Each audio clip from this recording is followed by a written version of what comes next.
Hello my dear beautiful souls. நான் ஒரு வீடியோவில் இந்த லோவர் எனர்ஜியில் நம்ம நடுவில் போவோம், அப்போ வந்து அடிக்ஷன்ஸில் போயிடாதீங்க அப்படின்னு சொல்லியிருந்தேன். அதில் அடிக்ஷன்ஸ்னால் என்ன அப்படின்னு கேட்டிருந்தாங்க. அடிக்ஷன்ஸ்னால் நிறைய விஷயங்கள், நம்ம இந்த தண்ணி அடிக்கிறது, போதைப்பொருள் சாப்பிட்றது, அந்த மாதிரி விஷயங்கள் அடிக்ஷன்ஸில் வரும். ஆனால் அதை தவிர நிறைய அடிக்ஷன்ஸ் இருக்குது. எந்த ஒரு விஷயமுமே நம்மளை கண்ட்ரோல் பண்ண முடியாத அளவுக்கு நம்ம பண்ணுற எந்த ஒரு விஷயமுமே இட் இஸ் அன் அடிக்ஷன். ஓவராக சாப்பிட்றோம் இல்லையா, அதுவும் அடிக்ஷன் தான்.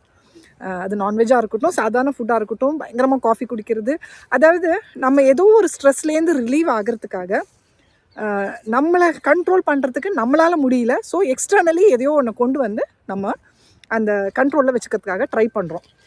That is an addiction.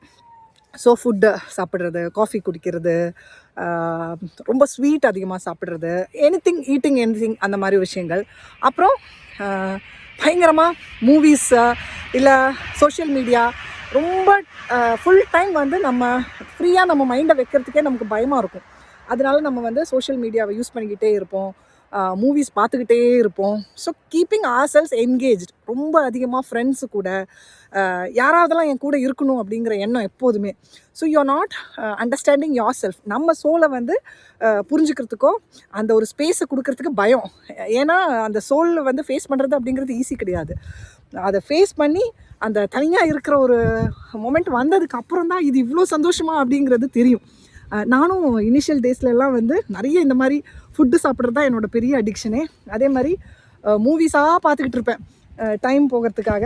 And social media, அந்த மாதிரிலாம் இன்ஸ்டாகிராமு, அதெல்லாம் அப்படி சும்மா ரீல்ஸ்லாம் அப்படி விட்டு பார்த்துட்ருக்கிறது, யூடியூப்பில் பார்த்துட்ருக்கிறது, இந்த மாதிரி விஷயங்கள்லாம் தான் பண்ணிகிட்டு இருந்தேன் இந்த initial stages of the journey.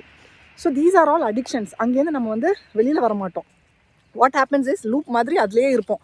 ஏன்னா நம்மளை ஃபேஸ் பண்ண அது விட மாட்டேங்குது இல்லையா. So start facing your self. அதுக்கு தான் வந்து நீங்கள் இப்போ இந்த மாதிரி இப்போது ட்வின் ஃப்ளேம் வீடியோஸ்லாம் பார்க்குறீங்கல்ல, அது கூட வந்து இந்த மாதிரி ஓவராக பார்த்துக்கிட்டே இருந்தால் இட் ஹாஸ் நோ யூஸ்.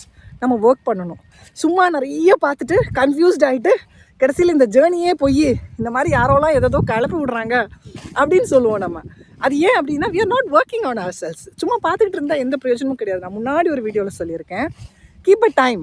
நீங்கள் இந்த வீடியோஸ்லாம் பார்க்குறது கூட ஒரு காலையில் 1 hour இல்லை ஈவினிங் 1 hour இல்லை 2 hours மேக்ஸிமம். அதுக்கு மேலே இந்த மாதிரி வீடியோஸ் பார்க்காதீங்க. பாட்டு போடுங்க, பாட்டு கேளுங்களேன், ரொம்ப நல்ல மியூசிக்கு, அதெல்லாம் கேட்டிங்கன்னா கொஞ்சம் நல்லாயிருக்கும். தேவையில்லாத தாட்ஸ் வராது. Keep your mind refreshed. So மைண்டை வந்து டிஸ்ட்ராக்ட் பண்ணுறதுக்காக எந்த ஒரு விஷயத்தை யூஸ் பண்ணாலும் அது எல்லாம் வந்து அடிக்ஷன் தான். ஸோ நீங்கள் தனியாக உங்களுக்குள்ளே இருக்கணும். அதுக்கு தான் மெடிடேஷன் நம்ம பண்ணுறோம். நம்மளை ஃபேஸ் பண்ணுறதுக்கு நம்ம தயாராகிறோம், இன்னர் சைல்டு ஹீலிங் பண்ணுறோம். அப்போ என்ன ஆகும்னா இந்த பயம்லாம் போய் கொஞ்சம் கொஞ்சமாக ஃப்ரீ ஆகிடுவோம். நான் எவ்வளோ தைரியமாக இதை எப்படி சொல்கிறேன் அப்படின்னாங்க, நான் அந்த ஃபேஸ்லேருந்து வந்த ஒரு பர்சன் தான். நீங்கள் அந்த டைமில் என்னை பார்த்துருந்தீங்கன்னா புரிஞ்சிருக்கும். அவ்வளோ கஷ்டப்பட்டிருக்கேன், ரொம்ப ஸ்ட்ரகிள் பண்ணியிருக்கேன் அதுலேருந்து. ஆனால் என்ன தெரியுமா, அந்த ஒரு மனசு வேணுங்க. நான் விட்டு கொடுக்க மாட்டேன். நான் வந்து அப்படி இருக்கிற ஒரு பர்சன் கிடையாது. I am a powerful woman. நான் அந்த மாதிரி இருக்கக்கூடாது, எப்படியாவது எனக்கு இதுலேருந்து வெளியில் வரணும் அப்படிங்கிற அந்த எண்ணம் தான் நம்மளை வந்து விட்டு கொடுக்காம இந்த ஜேர்னியில் நம்மளை கொண்டு போகும். அந்த ஒரு தாட்டை வந்து எப்போதும் சொல்லிக்கிட்டே இருங்க. எவ்வளோ கஷ்டமாக இருந்தாலும், எவ்வளோ அழுகையாக இருந்தாலும், அழுது முடித்து நான் எனக்கு ஷவரை திறந்து விட்டுட்டு ஓன்னு அழுதுருக்கேன். ஆனால் அந்த அழுது முடிச்சு திருப்பி அந்த பெட்டில் வந்து உட்காரும்போது விட்டு கொடுக்க மாட்டேன், அப்படி விட்டு கொடுக்க மாட்டேன், என்ன அந்த மாதிரிலாம் தோக்கடிக்க முடியாது அப்படிங்கிற அந்த ஒரு தாட் தான் வரும் எனக்கு. So I want you to be like that. எனக்கு தெரியும் நீங்கள் டிவைன் ஃபெமினைன்ஸ் எல்லாருமே அப்படி தான் இருப்பீங்க. You have that inner strength. But still sometimes யாராவது உங்களை புஷ் பண்ணணும்.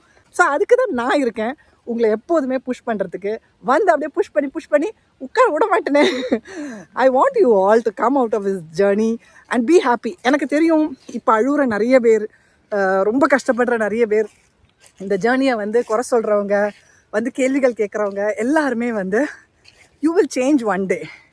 Maybe 3 months down the line, 4 months down the line, 6 months இல்லை 1 year நீங்களே வந்து என்கிட்ட சொல்லுவீங்க அந்த சேஞ்சஸை. அது எனக்கு கண்டிப்பாக தெரியும். So don't give up. இன்றைக்கி என்ன ஸ்டேட்டில் நீங்கள் இருந்தாலும் இட்ஸ் நாட் யோர் மிஸ்டேக். சின்னதாக ஒரு எக்ஸ்ப்ளனேஷன் அதுக்கு கொடுக்கணும்னு நினச்சேன். நேற்று ஒரு கமெண்ட்டில் வந்து ஏன் இப்படியெல்லாம் நடக்குது, ஏன் நிறைய பேருக்கு நடக்குது, நல்லா கார்மிக் பீப்புளெலாம் வந்து ஹாப்பியாக இருக்காங்க அப்படிங்கிற மாதிரி கேள்வி கேட்டிருந்தாங்க. ஒன்றே ஒன்று தான், இதுக்கு முன்னாடி உள்ள ஜென்மங்களில் என்னெல்லாம் கர்மா நம்ம பண்ணோன்னு தெரியுமா? இதை விட கேவலமாக இருந்திருப்போம், இதை விட நிறைய பேரை கஷ்டப்படுத்தியிருப்போம். அதெல்லாம் தெரியாமல் இன்றைக்கி வந்து நான் வந்து இவ்வளோ நல்லதாக இருக்கேன், என்கிட்ட எல்லோரும் தப்பாக பிஹேவ் பண்ணுறாங்க அப்படின்னு நம்ம சொல்கிறோம். ஸோ முந்தின ஜென்மங்கள் என்ன அப்படின்னு உங்களுக்கு என்றைக்காவது தெரிய வரும்.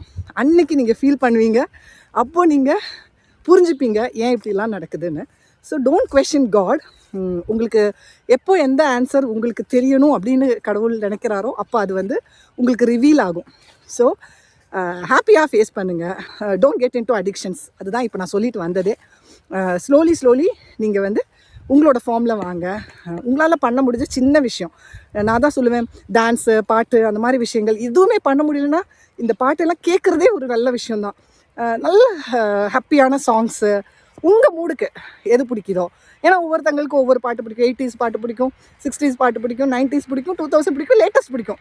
எனக்கு எல்லாமே பிடிக்குங்க, ஒவ்வொரு mood. Sometimes I like to hear only latest songs, sometimes 80s பாட்டெலாம் ரொம்ப பிடிக்கும்.